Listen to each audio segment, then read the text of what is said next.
Bonsoir à tous, bienvenue. Je suis ravie de vous retrouver comme chaque jeudi soir. Nous sommes ensemble pour une heure de débat et une heure de débat pour parler d'économie et de l'économie qui vous concerne. Elle vous concerne sûrement, vous qui êtes ébéniste, forgeron, couturier, couturière, bijoutier ou céramiste, des métiers et des professions en Algérie, parfois sous-estimées, souvent peu développées et pas seulement qu'en Algérie. Et pourtant, il existe une alternative pour que vos activités réussissent, s'exportent et créent de l'emploi. Ce soir, on vous parle d'un projet pilote lancé en 2014, mis en œuvre par l'ONUDI, qui est l'Organisation des Nations Unies pour le développement industriel, qui a pu démontrer que les industries issues de la création peuvent contribuer à créer de la richesse, de la croissance dans la région du sud de la Méditerranée. Pour parler de ce sujet, nous avons invité les différentes parties, les différents protagonistes intéressés et concernés par ce projet. À commencer par vous, Monsieur Christophe Yvetot, bonsoir. Bonsoir. Et merci d'avoir accepté notre invitation. Nous sommes ravis de vous recevoir. Vous êtes le représentant à l'ONUDI, qui est l'Organisation des Nations Unies pour le développement industriel auprès de l'Union européenne à Bruxelles. Je vais vous présenter rapidement. Vous avez pour rôle de développer le dialogue politique et la coopération avec les institutions européennes, notamment pour soutenir la coopération industrielle euro-méditerranéenne. Merci d'être avec nous. À vos côtés, John O'Rourke, bonsoir. Bonsoir, madame. Et merci d'être avec nous. Vous êtes l'ambassadeur chef de la délégation de l'Union européenne en Algérie. À vos côtés, Ali Mokrani, bonsoir. Bonsoir. Ravi de vous compter parmi nous. Vous êtes le directeur de la coopération avec l'Union européenne au ministère des Affaires étrangères. À ma gauche, madame Hassiba Mokhraoui, bonsoir. Bonsoir. Vous êtes la directrice générale du développement industriel et technologique au ministère de l'Industrie et des Mines. Et à vos côtés, le dernier, mais non des moindres, monsieur Pascal Ferrara, bonsoir. Vous êtes l'ambassadeur d'Italie en Algérie. Et si vous êtes là, c'est parce que justement, vous faites partie des partenaires qui ont financé ce projet. Ce projet a été lancé en 2014. Le ministère des Affaires étrangères et le ministère de l'Industrie et des Mines ont organisé un événement, ça s'est passé mardi et mercredi dernier, un événement une conférence régionale sur la créativité, l'emploi et le développement économique local dans le sud de la Méditerranée. Cette rencontre a permis de faire le bilan sur ce projet pilote qui a concerné 7 pays de la région sud de la Méditerranée. Pour connaître le bilan, mais aussi les tenants et aboutissants de ce projet, je vous propose de suivre un compte rendu de notre reporter Saïda Mariouf qui était sur place. C'était à Alger et on revient tout de suite après. La conférence régionale sur la créativité et l'emploi a pour objectif de présenter les meilleurs instruments pour développer les industries culturelles et créatives et la créativité dans la région de la Méditerranée du Sud. Cette conférence est une occasion propice pour mettre en exergue les industries culturelles et créatives dans le progrès des clusters autour du sud de la Méditerranée, ce qui va nous permettre de sortir sans nul doute avec des recommandations pour atteindre le but escompté, à savoir le développement économique local. Compte tenu du rôle de la créativité et des clusters dans le développement économique local, la conférence constitue un espace de partage des meilleures pratiques des initiatives pilotes développées dans le cadre du projet Méditerranée créative. On travaille sur 7 pays de la région, donc du Maroc jusqu'à la Jordanie. Et aujourd'hui, on est là pour la conférence de fin de projet en Algérie. Donc on souhaite remercier l'Algérie d'avoir organisé cette conférence conjointement avec l'Union pour la Méditerranéenne et l'ONUDI. C'est un projet financé par l'Union européenne et l'Italie à hauteur de 5,6 millions d'euros. Donc on travaille avec à peu près 400 entreprises dans toute la région. C'est un projet régional qui touche surtout les pays du sud de la Méditerranée qui sont au nombre de 7, l'Algérie, Tunisie, Maroc, Liban, Palestine et l'Égypte. Ce projet a permis la création de 2 clusters dans les industries créatives et culturelles. Ce projet encourage surtout le genre femme et les jeunes. Depuis le lancement du projet en 2014, nous nous sommes intéressés à notre artisanat local en Jordanie, notamment l'habit traditionnel et les bijoux. Des MPME se sont créées, elles sont devenues créatrices d'emplois et de richesses.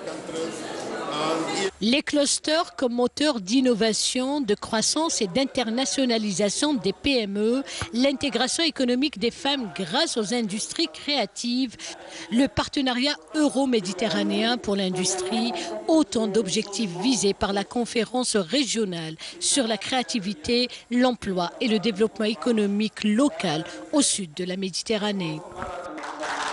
Voilà donc pour un compte rendu bref sur la première journée de cette conférence régionale qui donc, comme le disait Saïda Mariouf, rend des comptes de ce projet qui concerne donc le bassin sud-méditerranéen. C'est un projet qui donc concerne l'ensemble des métiers qui sont liés à la créativité, à la création. Et l'un des objectifs ou l'une des visées était de créer de l'emploi, notamment chez la femme, chez les jeunes, mais aussi il a été question de créer de la résilience ou de permettre une résilience à un État et de faire de la croissance. Alors, en quelques mots, si possible, Christophe Yvetot, quels sont les résultats auxquels est arrivé ce projet pilote, puisqu'on arrive au terme de ce projet? Tout d'abord, je voudrais vous remercier de m'avoir invité ici et aussi être très heureux d'être ici avec les partenaires qui ne sont pas forcément seulement des donateurs mais des vrais partenaires avec qui nous partageons les mêmes priorités.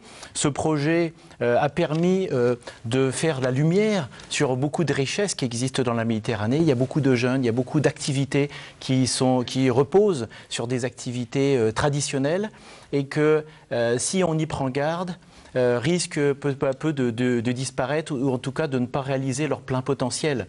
Alors ce qui a été réalisé, ça a été de mettre en contact finalement des secteurs traditionnels dans les industries créatives, dans l'artisanat, qu'il s'agisse des bijoux, qu'il s'agisse de la dinanderie ou d'autres que vous avez rappelés tout à l'heure, avec des créateurs, avec des designers et de montrer qu'en fait, avec de nouveaux produits, ils pourront atteindre un nouveau public, un nouveau marché et créer des emplois et faire que des filières qui auraient pu être peu à peu en déclin, en fait, peuvent retrouver une seconde jeunesse et pouvoir être vendues sur d'autres marchés à l'étranger. Et par exemple, il y a eu plus de 119 nouveaux articles qui ont été créés. Ils ont été exposés dans plus de 40 foires internationales et plus de 9 grands acheteurs maintenant travaillent avec les clusters, qu'il s'agisse de groupes d'acheteurs comme Habitat, Carrefour ou d'autres en Italie ou ailleurs en Europe, qui maintenant achètent les produits de la Méditerranée, les produits algériens, des produits de créativité et qui utilisent la créativité comme une matière première très riche. Et il n'en manque pas en Algérie ou dans le reste de la Méditerranée. Maintenant, qu'est-ce qu'il faut faire? Il faut que tous ces petits artisans qui sont habitués à travailler de façon isolée fassent groupe, se regroupent, travaillent ensemble et permettent de mutualiser beaucoup de choses qui permettra d'être plus compétitifs, mais aussi de répondre à des demandes beaucoup plus importantes et donc d'avoir des opportunités. C'est aussi une opportunité énorme sur toute la chaîne de valeur d'avoir des jeunes diplômés qui peuvent avoir une place dans ces industries, mais aussi des jeunes non diplômés qui peuvent aussi entrer dans les métiers de l'artisanat qui deviennent beaucoup plus attractifs s'il s'agit de produits un peu plus modernes, un peu plus répondant au goût d'aujourd'hui. Et donc, on a eu par exemple la démonstration de chaises longues qui permettent en même temps de charger son téléphone ou de pouvoir faire des appels grâce à une connexion Wi-Fi. Donc, vous voyez, il y a beaucoup de créativité et de création d'objets qui correspondent au goût d'aujourd'hui. Et il est intéressant de voir que l'on parle d'une organisation des Nations Unies pour le développement industriel. On parle d'industrie, mais on parle aussi de métiers qui sont très petits, mais dont le caractère principal, finalement, est peut-être le caractère dominant, quel que soit le pays, en tout cas pour le sud de la Méditerranée, est une activité très introvertie. Ces acteurs-là sont des acteurs qui ont tendance à se renfermer sur eux-mêmes, à ne pas voir grand. Cet accompagnement a sûrement été d'un grand bénéfice. Monsieur Ferrara, pourquoi l'Italie a jugé important d'accompagner et d'être un partenaire de choix de ce projet? Oui, pour plusieurs raisons. Premièrement, quand on parle de créativité, justement, l'Italie est là avec l'histoire, l'art, la culture, mais surtout parce qu'en Italie, on a développé l'expérience des groupements industriels, des petits regroupements industriels, les clusters, dans des régions d'Italie qui ont réussi à, disons, avoir un rôle très important même dans la globalisation. Alors, comme ça se fait que des petites entreprises au niveau même familial puissent aujourd'hui être, disons, au niveau des grandes industries transnationales dans le monde entier. C'est grâce, disons, à l'organisation de se mettre ensemble, donc cette forme, je dirais, coopérative de production, et en même temps, c'est grâce à l'innovation. Donc, dans la Méditerranée, je crois, il y a cette potentialité de mettre ensemble la tradition avec l'innovation. Et ça va déclencher beaucoup de potentialités de créativité, surtout chez les jeunes, chez les femmes, qui sont, je crois, les vrais acteurs de ces projets. Nous, disons, les institutions, les gouvernements, nous avons la tâche de créer le cadre, d'être un peu les facilitateurs. Mais les vrais acteurs sont justement les artisans et la jeunesse, les femmes qui décident de participer de façon très active à la création de richesses et à l'économie du pays. Et je suis vraiment très heureux de voir l'impact que ces projets a eu ici en Algérie. C'est vraiment symbolique de l'attente, de la potentialité du domaine de l'économie créative. Oui, donc il y a une forme de retour d'expérience sur ce qui a pu être fait en termes de pratiques artisanales qui est devenu, que vous avez dit, cluster, donc arrimé à des grands groupes, à des grandes marques, chose qui n'existe pas encore tout à fait chez nous. La question, je vais vous la poser à vous également, John O'Rourke. En quoi l'Union européenne a vu un intérêt à accompagner un projet tel que celui-ci ? Lorsqu'on sait que finalement, on parle de petite industrie donc, qui ne va pas créer de la croissance ou une richesse en tout cas considérable en termes de PIB, ce n'est pas quelque chose qui va générer un chiffre important. En quoi vous avez vu l'intérêt ? Alors, peut-être je mentionnerai trois raisons principales, mais je voudrais dire, détrompez-vous, l'industrie créative contribue de manière très significative au PIB mondial. C'est quelque chose qui est de plus en plus important. Vous avez des données peut-être, selon peut-être des pays où l'expérience a réussi ? Enfin, si l'on compte les industries créatives comme le cinéma, ce sont vraiment des contributions très importantes à l'économie mondiale. Mais pour revenir à la question que vous me posez, je crois que nous avons, en ce qui concerne l'Algérie, nous avons à cœur que ce pays veut diversifier son économie et donc s'affranchir de la dépendance des exportations des hydrocarbures. L'industrie créative est une des filières, un des axes le long desquels nous pensons que l'Algérie pourrait faire de grands progrès et, comme ce projet l'a démontré, le fait. Au-delà de ça, l'activité à petite échelle que vous mentionnez est quelque part aussi, c'est une leçon que l'Europe a apprise,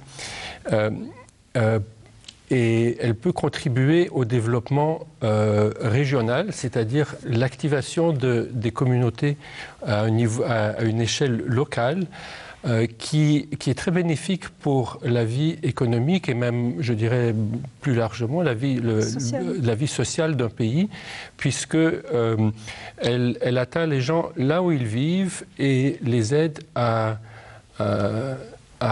atteindre leurs objectifs de vie. Elle répond en tout cas à une attente, elle offre une solution, vous voulez dire, à caractère social et économique. Tout à fait. Et donc, ce qui peut-être différencie l'Europe d'autres parties du monde, c'est que le paysage européen vit, les gens vivent en zone rurale, justement parce qu'ils trouvent du travail, un emploi, une vie qui est viable dans des cadres qui ne sont pas nécessairement des cadres urbains, pas nécessairement des agglomérations très, très importantes. Et en fait, ça contribue donc à un développement plus équilibré de nos pays. Peut-être, en dernier lieu, je voudrais dire que nous appuyons ce projet en particulier parce que c'est un peu un laboratoire régional, comme il était dit. Il a fait dialoguer en quelque sorte les expériences de 7 pays de la rive sud de la Méditerranée, mais ensuite, sur la base des expériences positives qui ont pu être faites, à chaque pays ensuite de décider dans sa coopération bilatérale avec l'Union européenne de développer cette approche sur d'autres filières, d'autres industries créatives et de porter en avant les expériences qui ont été positives et qui ont été retenues. L'un des aboutissements attendus de cette création de clusters, c'est justement qu'il puisse y avoir une interconnexion entre clusters des pays de la rive sud. Donc on est dans un projet multidimensionnel. La dimension régionale, connexion, si le mot est clair quand on parle aux gens qui sont dans la diplomatie, c'est peut-être pas le mot choisi, mais les connexions entre pays de la rive sud, est-ce que vous pensez que c'est quelque chose qui peut se faire lorsque des clusters apparaissent dans différents secteurs? Ali Mokrami. Oui, madame, pour nous, accueillir cette conférence est tout à fait naturel. Et l'Algérie, dès le lancement de ce programme, a émargé avec l'ONUDI et des partenaires de l'Union européenne, et bien évidemment l'Italie. Et nous avons pensé qu'au niveau de la Méditerranée, il faut créer ce genre d'événements économiques, surtout sur de nouvelles niches de développement. Pour un pays qui ambitionne de développer son industrie et la diversification de son économie, a un potentiel culturel. Monsieur le ministre des Affaires étrangères, en participant à cette conférence, a envoyé le message qu'au niveau de la Méditerranée, il faut aller à des coopérations de ce type. Et il y a un vivier, une richesse, un potentiel au niveau de la Méditerranée. Il y a des besoins de création d'emplois, d'accompagnement. Et les partenaires qui sont ici présents, c'est des partenaires clés avec lesquels nous sommes dans le même voisinage.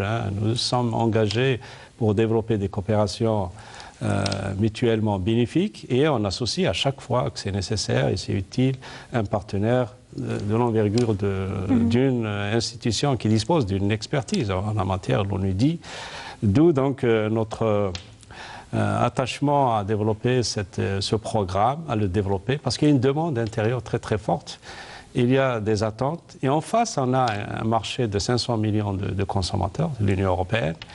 Et bien évidemment, un partenaire au développement qui va nous accompagner à aller sur les marchés régionaux, africains plus particulièrement, et même internationaux. À partir du moment où ils ont effectivement cette industrie créative remonte très loin. C'est déjà en 1947 qui a été lancée par l'Allemagne et puis reprise par la Grande-Bretagne, l'Australie. Et elle fait actuellement, selon la représentante du directeur général de l'ONUDI, le commerce des industries créatives dépasse le commerce de l'automobile. Donc, voyez-vous, ça pèse sur les PIB. Et nous avons, en Algérie, identifié des potentiels pour éventuellement utiliser cette possibilité de créer des synergies sud-sud avec les pays arabes méditerranéens. Nous avons un fonds culturel commun, des richesses pour développer. On n'est pas compétitif dans ce domaine. On est très complémentaires parce qu'il y a des spécificités culturelles nationales. Donc on peut faire une sorte de communion, une communauté des clusters au niveau de la Méditerranée Sud. C'est comme cela qu'on pourra aller sur cette projection de développement des relations. Je reviendrai un peu plus tard sur une question à savoir consommation interne, consommation externe et qu'est-ce que prévoit ce projet justement par rapport à cela? C'est-à-dire est-ce que ces produits sont orientés vers le marché local ou le marché extérieur? Mais pas avant de vous avoir posé la question, Hassiba Moqraoui, les clusters, c'est pas nouveau en Algérie, enfin relativement nouveau. Il existe un certain nombre de clusters qui concernent un certain nombre d'activités initiées par le ministère de l'Industrie et des Mines. Est-ce que le principe des clusters tel que initié dans le Creative Mediterranean, c'est-à-dire ce projet-là, est-ce que c'est quelque chose qui va être adapté ou peut-être adapté selon ce qui se fait par le ministère de l'Industrie? Tout à fait. L'objectif recherché, c'est de créer justement un dialogue entre public et privé et de créer cette confiance et un espace de concertation avec tous les acteurs concernés par la filière et de dupliquer justement ce programme à d'autres filières. Il y a eu déjà des clusters qui ont été accompagnés, je dirais, et animés par le ministère de l'Industrie. Nous avons même mis à leur disposition des infrastructures. Je cite l'exemple de Cluster DAT à Biskra. Et l'objectif, c'est d'aller aussi vers l'innovation et la compétitivité. D'ailleurs, 50% des produits de la date qui n'est pas consommée, elle est transformée en sucre liquide. Ça aussi, on a identifié l'innovation pour aller vers d'autres produits qui sont très demandés Et une usine de production de dérivés de dattes. Exactement. Et c'est parti justement des clusters. Donc, les aider à travailler ensemble. Nous avons aussi un autre cluster qui marche très bien, c'est le cluster boisson, qui est à Béjaïa. Et eux, c'est surtout de trouver les marchés à l'international, travailler ensemble, ce n'est pas des concurrents, au contraire, ils sont complémentaires, ils travaillent ensemble avec les chercheurs, avec l'université, des centres techniques à leur disposition, et tous les opérateurs et les transformateurs sont là pour travailler ensemble, pour aller vers l'exportation. Je parle des boissons, je parle de cluster boissons. Il y a aussi un autre cluster qui a bien réussi, c'est le cluster mécanique de précision. Ils ont commencé à travailler ensemble et là on les a mis aussi ensemble pour les mettre en contact avec les donneurs d'ordre et les mettre dans le champ de la sous-traitance. Il y a d'autres aussi, 3 clusters qui sont en cours. Je citerai le cluster mécanique à Constantine et 2 à Oran, le cluster automobile et cluster chimie. Donc c'est pas vraiment une nouveauté, le ministère est là pour les accompagner, pour les animer, pour les organiser, pour les faire travailler ensemble et les accompagner. En fait, les segments d'activité. Alors, pour revenir au projet, donc à ce projet initié, je le rappelle, par l'Organisation des Nations Unies pour le développement industriel, qui donc arrive à son terme, parce que c'est bien le cas. Il a été question de prolonger un financement et donc y aura-t-il une continuité à ce projet?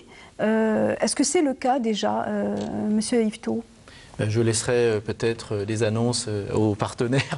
En tout cas, il y a un dialogue qui est là. Je pense qu'il y a une volonté de tous les partenaires de continuer ce programme.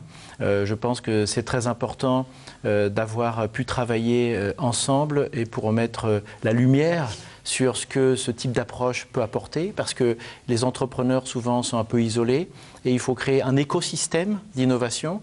Et ce programme a réussi à créer aussi a soutenu des institutions locales, plus de 60, créer des designs, des hubs pour le design, et donc de créer des structures aussi qui vont rester.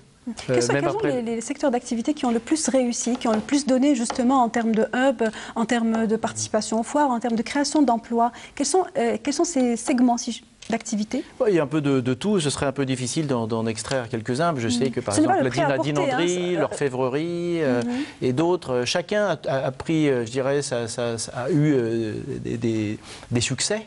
Parce qu'en fait, je dirais que ce projet leur a permis de mettre un pied, comme on dit, de mettre un pied dans la porte et quelque part de s'ouvrir les marchés. Ils ont pu être exposés. Et donc déjà, on constate qu'il y a eu 35% de meilleures performances commerciales, qu'il y a eu déjà des ventes presque 700 000 euros qui ont été générées, alors que c'était des activités qui étaient plutôt déclinantes. Donc tout ça a permis déjà aux acteurs eux-mêmes de prendre conscience qu'ils peuvent aller de l'avant, et il faut que les acteurs eux-mêmes se prennent en charge. Il faut aussi que le gouvernement prenne cette méthodologie, je dirais, et je pense que c'est le cas, que le gouvernement a commencé déjà depuis longtemps, mais à renforcer encore l'idée de prendre cette méthodologie pour aider les entreprises. Et puis évidemment, nous sommes très heureux d'avoir avec nous l'Union européenne et l'Italie qui partagent les mêmes objectifs, de créer des emplois dans cette région, des emplois décents, des emplois qualifiés. Et nous espérons évidemment, je pense que les choses sont en bonne voie, qu'ils vont continuer à accompagner ce projet. En parlant de motivation, est-ce que dans ces 7 pays de la région sud-Méditerranée, est-ce que les opérateurs seniors sont OK pour faire en sorte que ces clusters s'arriment à eux? Est-ce qu'il y a eu des success stories dans ce sens, dans le sens où des petites entreprises ont pu s'arrimer à une grande marque, et dans quel pays? Peut-être avoir une idée un peu plus concrète sur le contenu. Oui, bon, justement, là, on parlait de la continuité. La continuité, ce n'est pas seulement une question, disons, de fonds, d'argent, c'est important aussi, mais la continuité, c'est aussi la continuité des relations qui ont été déjà créées entre ces petites entreprises et des entreprises et des clusters européennes. Dans le cas de l'Italie, par exemple, il y a eu la participation dans le secteur de la mode à un grand événement à Milan, qui s'appelle PT Super.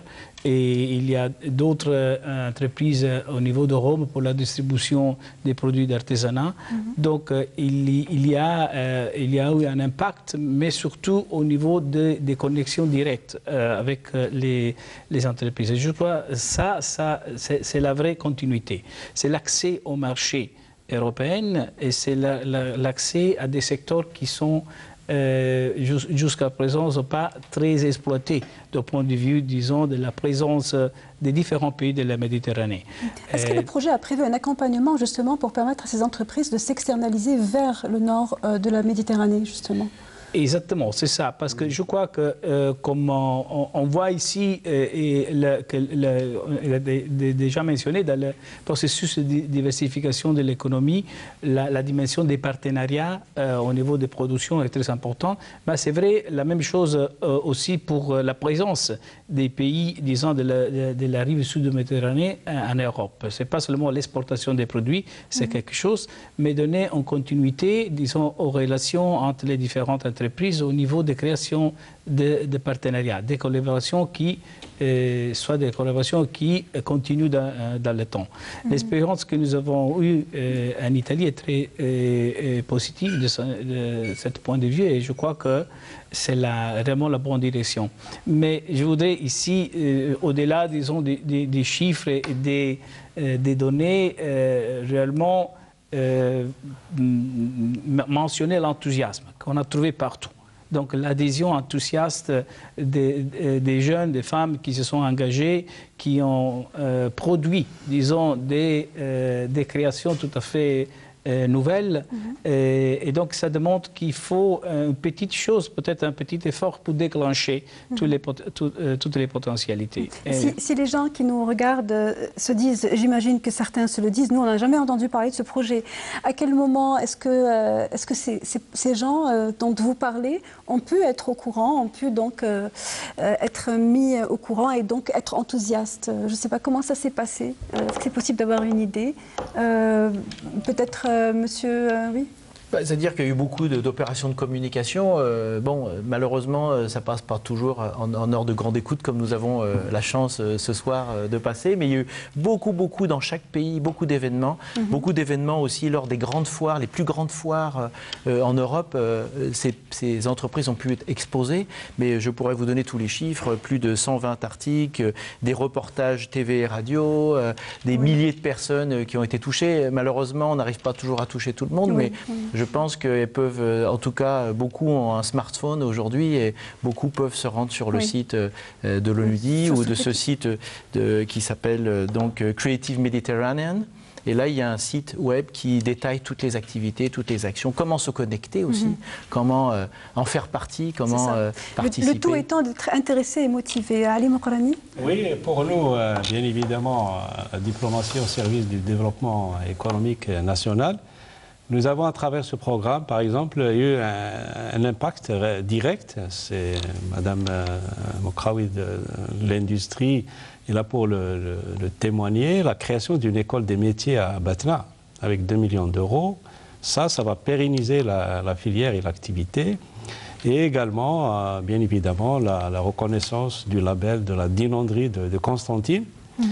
Et ce programme a été labellisé par l'Union pour la Méditerranée. Algérie siège dans ce concert euro-méditerranéen et donc on a labellisé ce programme pour qu'il soit protégé et préservé et développé.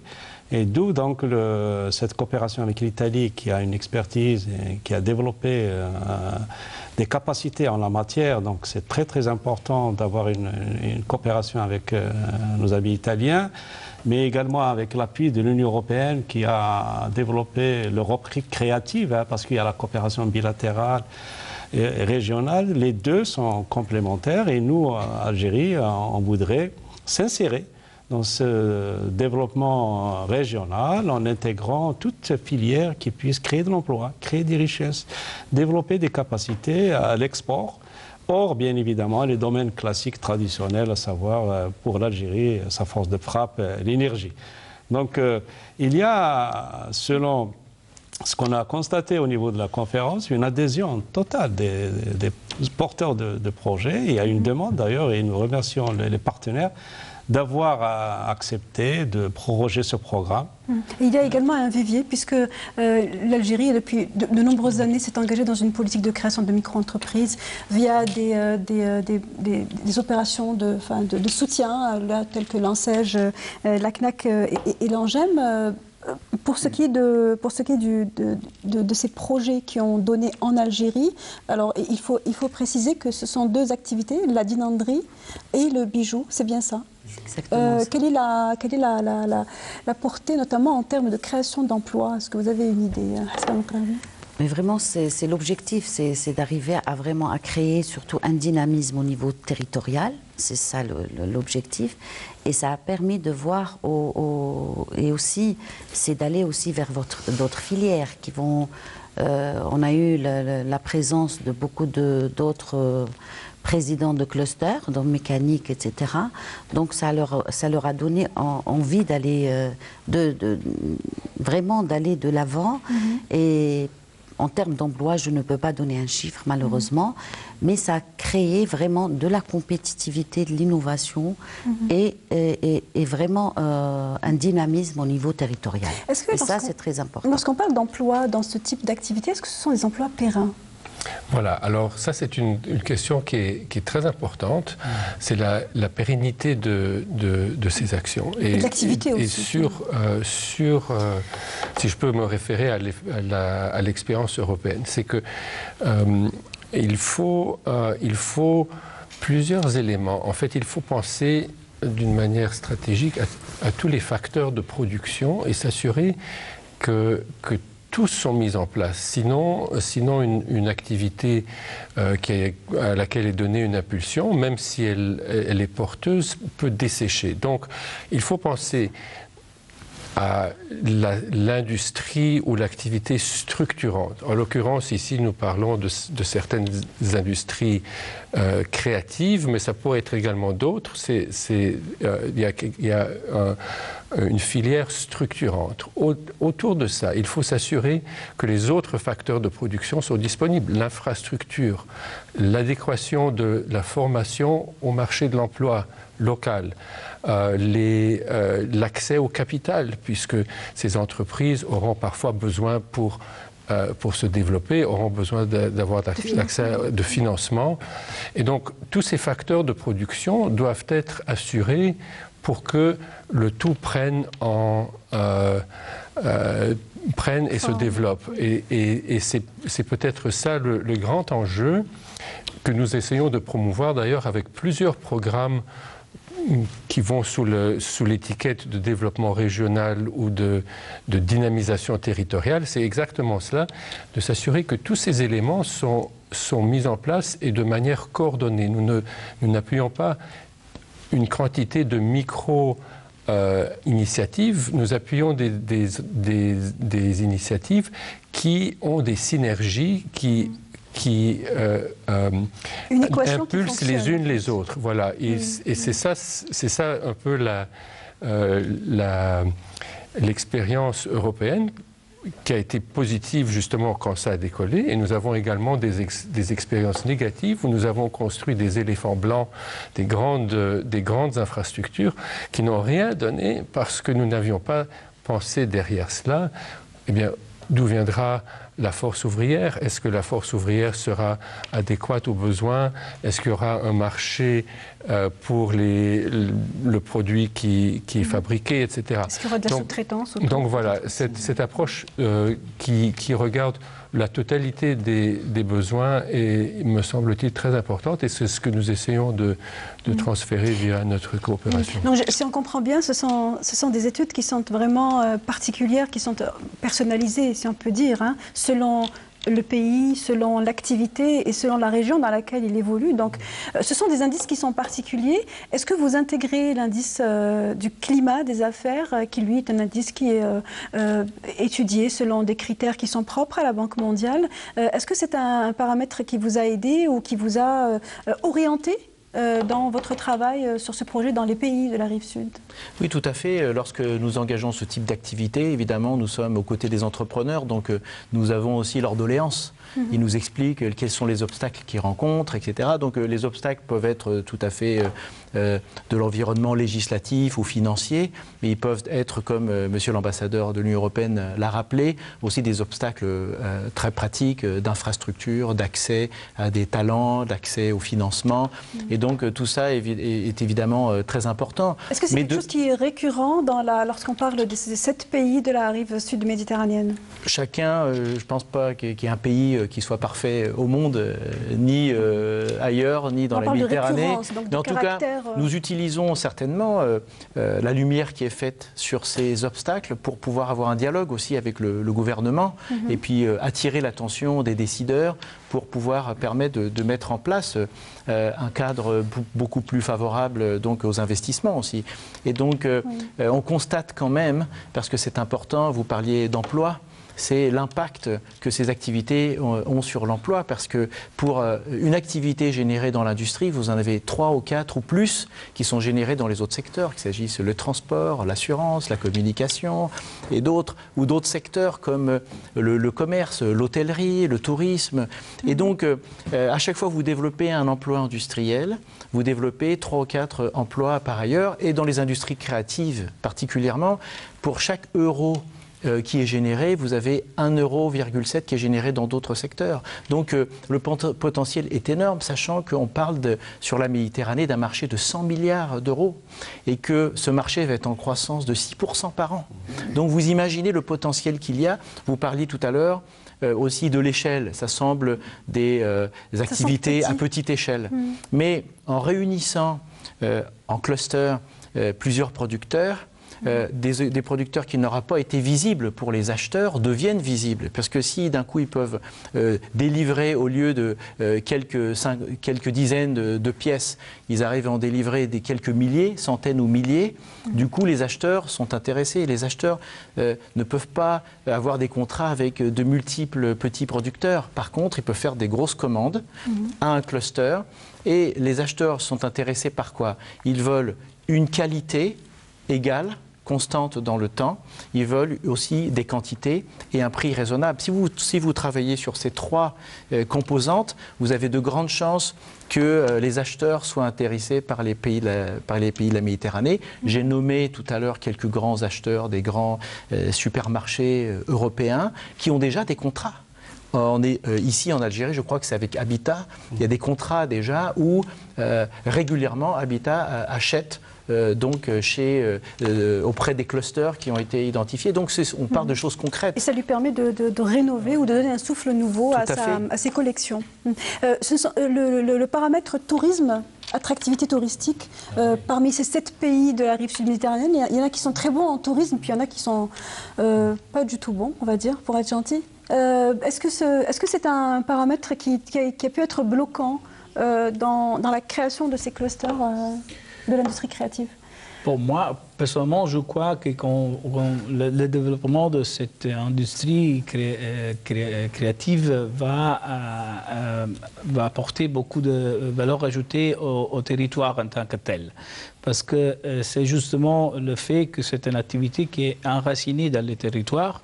Et donc, l'idée de repenser aux traditions, repenser à la culture locale de façon nouvelle. Et dans ce processus, je crois, il y a plusieurs éléments qui entrent en action, parmi les autres l'attractivité touristique. Donc je crois, personnellement, je suis ici en Algérie et je vois beaucoup de potentialités dans l'industrie du tourisme ici en Algérie, avec la valeur ajoutée, je dirais, d'un tourisme de qualité.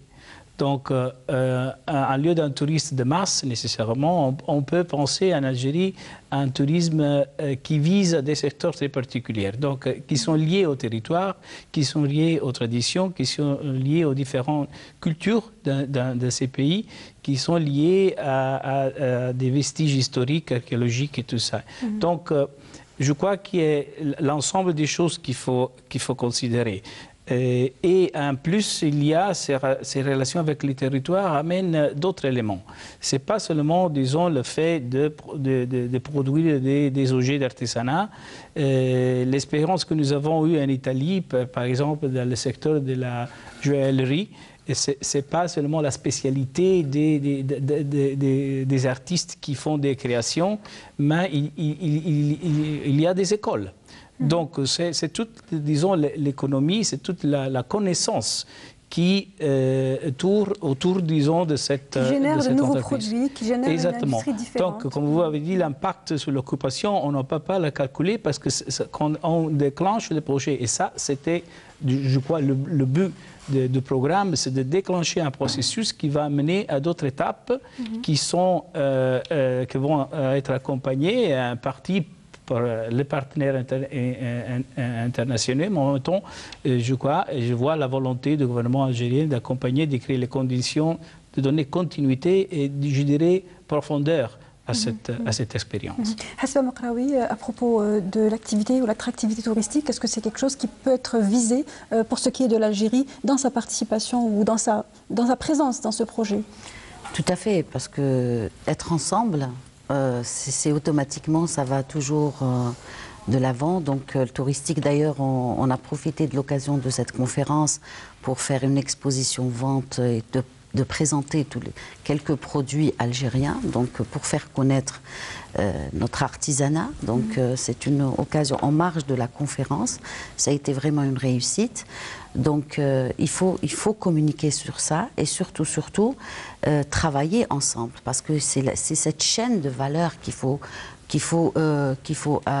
créer, et cet écosystème qu'il faut mettre en place pour avoir vraiment un meilleur produit et aussi aller vers l'attractivité du territoire. Exactement. Très bien. Si une question, peut-être, je vais vous permettre de rebondir. Il faut également dire que parmi les partenaires, c'est peut-être pas le mot, mais disons les pairs protagonistes concernés par ce projet, il y a également l'Union pour la Méditerranée. Il n'y a pas de représentant de l'Union pour la Méditerranée, mais c'est quelque chose sur lequel Ali Mokrani peut réagir. Aujourd'hui, est-ce que l'Union pour la Méditerranée est un concept qui est en train d'évoluer? Est-il en train d'évoluer dans le sens de l'évolution des enjeux de la région aussi, ou non?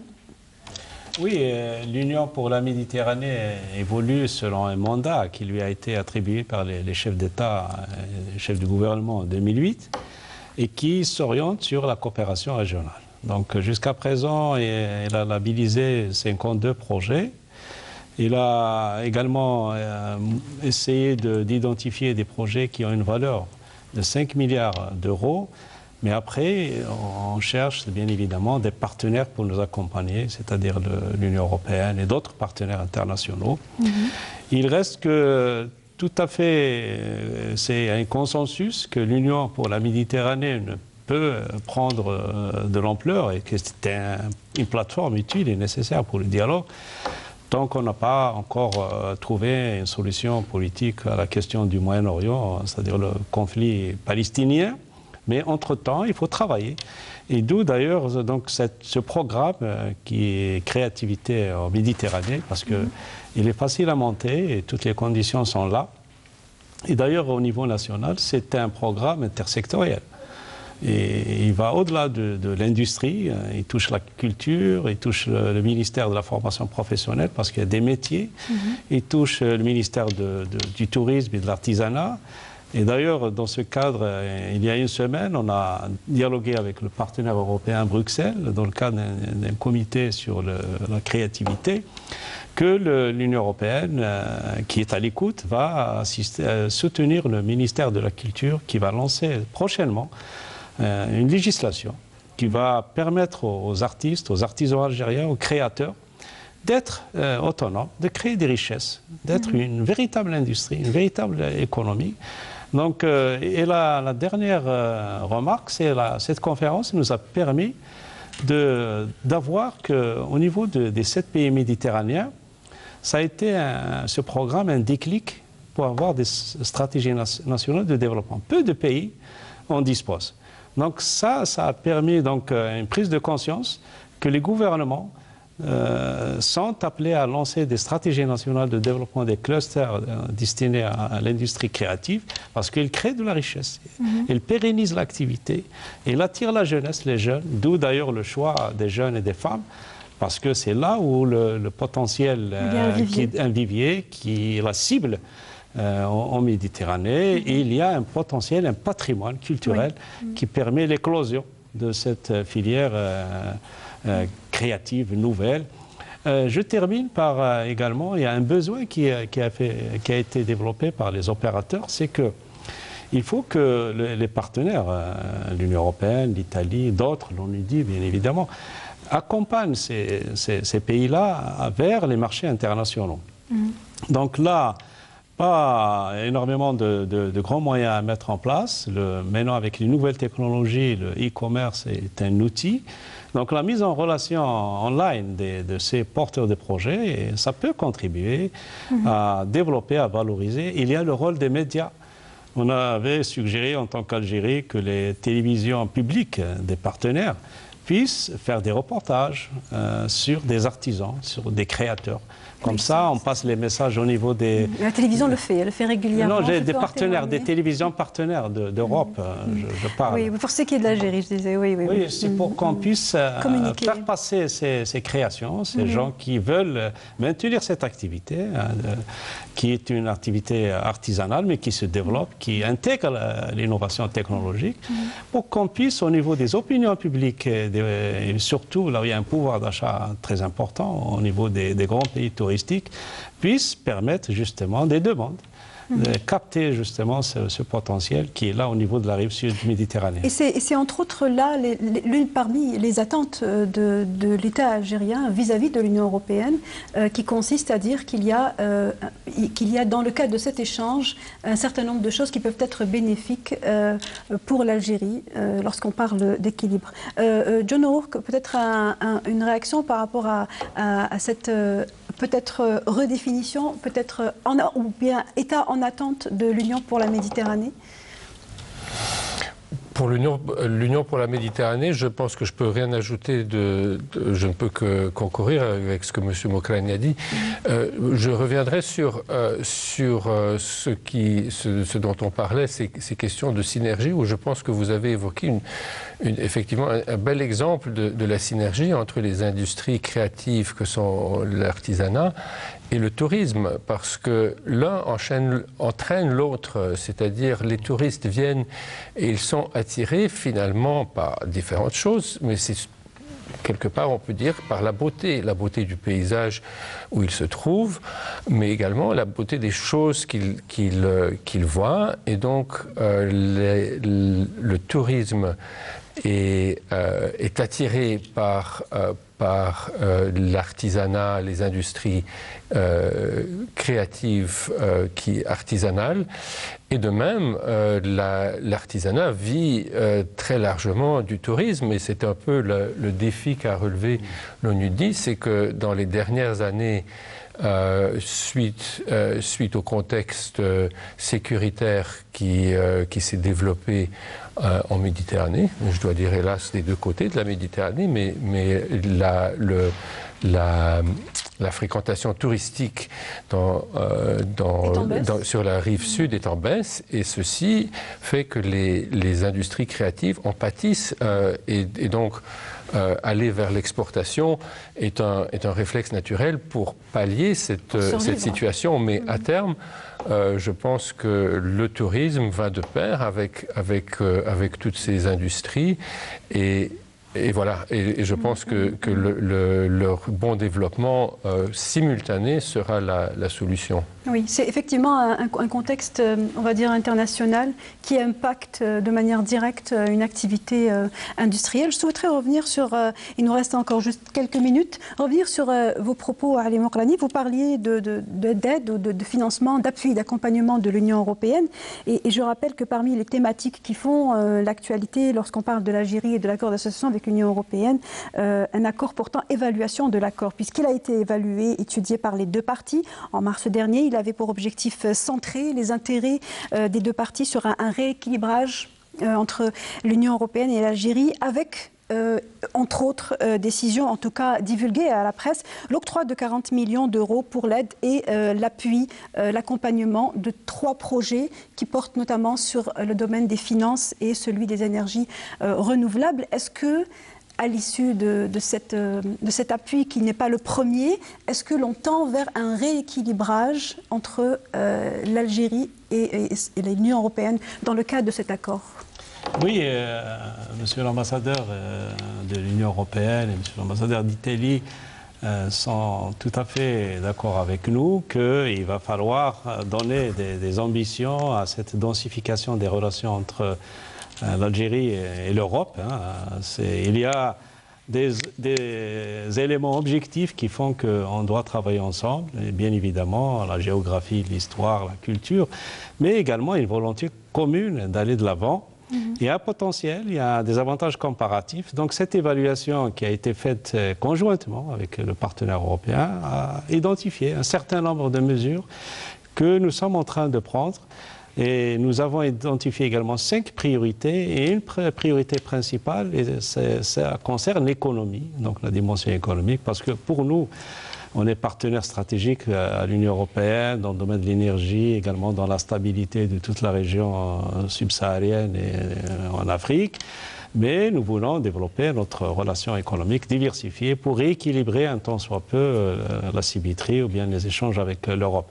Donc l'Union européenne est très présente. Il y a 17 programmes, je crois, de coopération sectorielle. Il y a actuellement des discussions pour développer et aller identifier des programmes qui ont un impact sur la diversification de l'économie et sur le renforcement des capacités, la formation des ressources humaines, l'insertion de l'économie nationale dans le marché européen et régional, plus particulièrement méditerranéen et africain.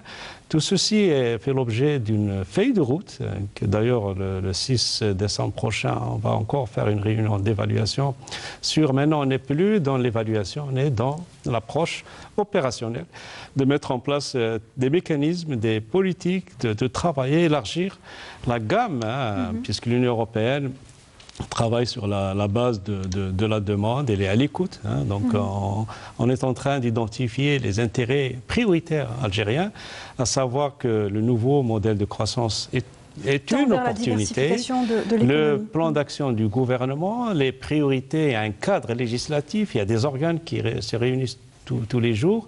Il y a avec l'Europe le commerce, mais il faudrait le commerce est important, c'est le premier partenaire de l'Algérie, mais on va aller bien évidemment ensemble pour développer des capacités algériennes de diversification, de compétitivité et surtout d'insertion de l'économie nationale dans la région et je pense que cela est bien lancé.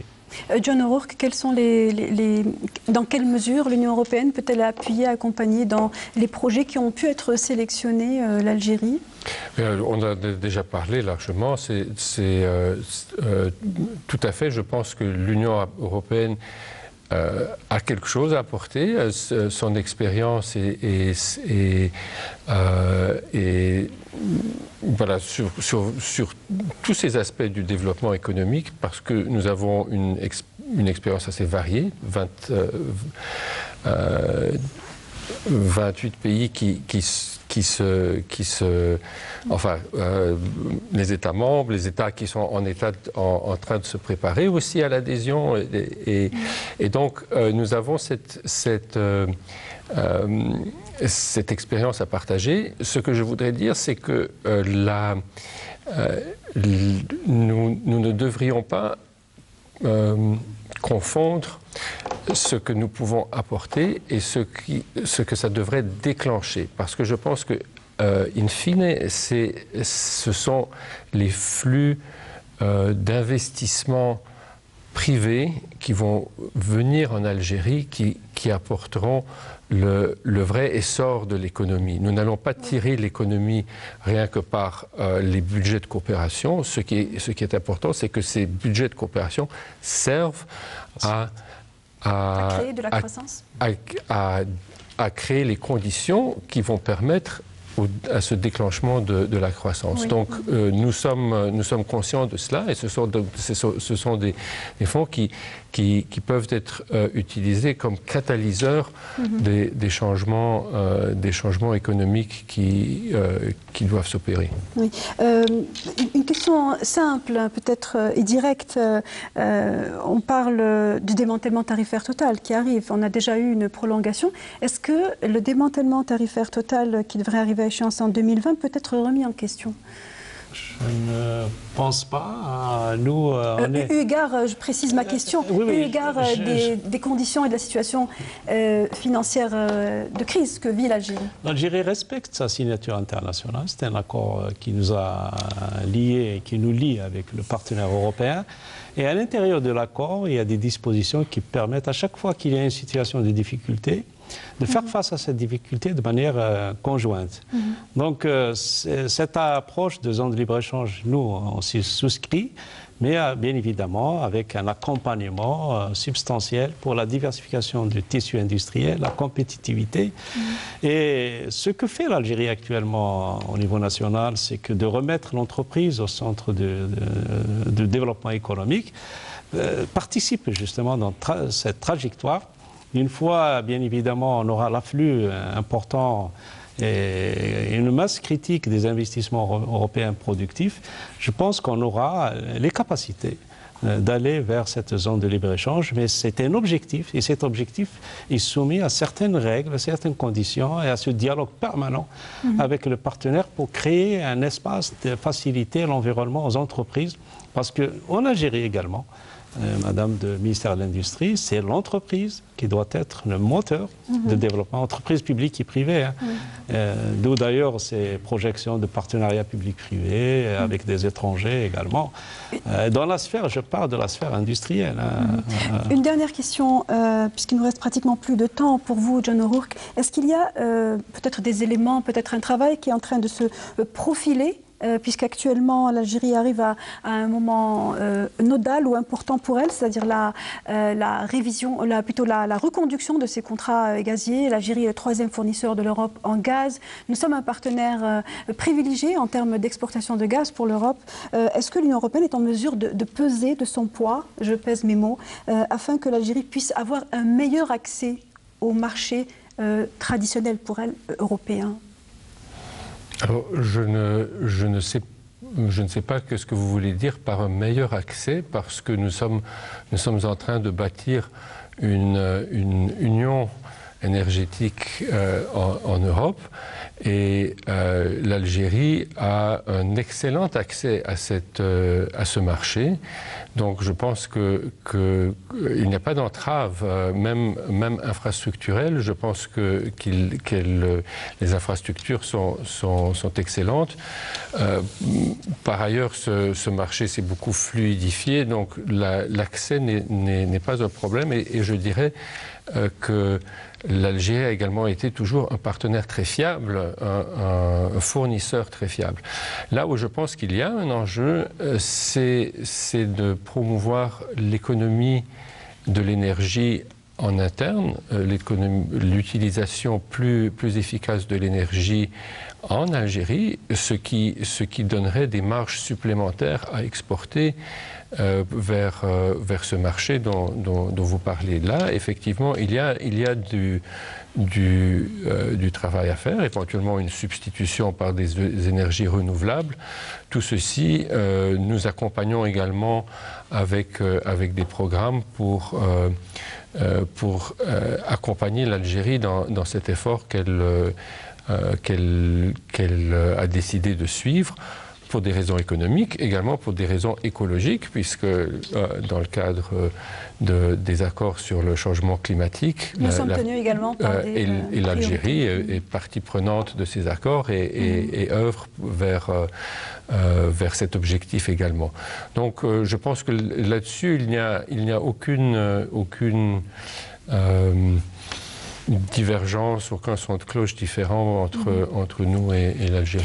Merci Christophe, merci d'avoir permis de faire une digression, puisque je rappelle que la thématique principale de ce soir, ce n'était pas l'accord d'association avec l'Union européenne, mais je pense qu'il était important d'évoquer ces aspects pour l'opinion publique notamment. Cette thématique, je rappelle, portait sur le projet de développement de l'industrie créative initié par l'Organisation des Nations Unies pour le développement industriel, un projet lancé en 2014 qui arrive à échéance. Nous avons fait le tour de la question avec vous, messieurs, et je rappelle que pour en parler, nous avons eu avec nous monsieur Christophe Yvetot, le représentant permanent auprès de l'Union européenne à Bruxelles. Merci d'avoir été parmi nous. Monsieur John O'Rourke, l'ambassadeur en chef de la délégation de l'Union européenne en Algérie. Monsieur Ali Mokrani, directeur de la coopération avec l'Union européenne au ministère des Affaires étrangères. Madame Hassiba Moqraoui, la directrice générale du développement industriel et technologique au ministère de l'Industrie et des Mines, et monsieur Ferrara Pascal, ambassadeur d'Italie en Algérie. Continuez à nous suivre sur notre page Facebook et à interagir. Merci de nous avoir suivis jusqu'au bout.